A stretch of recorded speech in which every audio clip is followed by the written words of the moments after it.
മൂന്നുപേരുക APJ Abdul Kalam road നിവാസി കൂട്ടായ്മ വനിതാ വിങ്ങിന്റെ നേതൃത്വത്തിൽ നടത്തിയ ജൈവ പച്ചക്കറി കൃഷി വിളവെടുത്തു. കൂട്ടായ്മ പ്രസിഡന്റ് വിശ്വനാഥൻ വടശ്ശേരി വിളവെടുപ്പ് ഉദ്ഘാടനം ചെയ്തു. Secretary KR Sathyan, chairman Sakkir Hussain, treasurer VM Naseer, വനിതാ wing general secretary Tajri Rahim, joint secretary Jasmin Nasar, chairperson Raziya Salam, രക്ഷാധികാരി ഉഷ വിശ്വനാഥൻ, ഷാഹിന സക്കീർ, ഷക്കീല ഷംസു എന്നിവർ സംസാരിച്ചു. പടവലം, തക്കാളി, കൈപ്പയ്ക്ക, കുമ്പളങ്ങ, ചീര, പച്ചമുളക് എന്നിവയാണ് വിളവെടുത്തത്.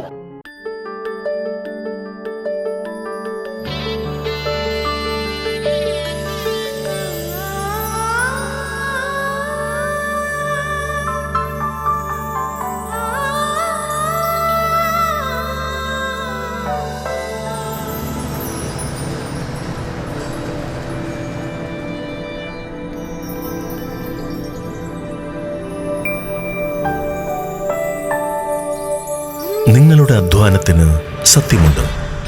ഞങ്ങളുടെ സ്വർണത്തിനും. Ishara golden diamonds, Kodungallur road, Triprayar. സ്വർണത്തിന്റെ സത്യം.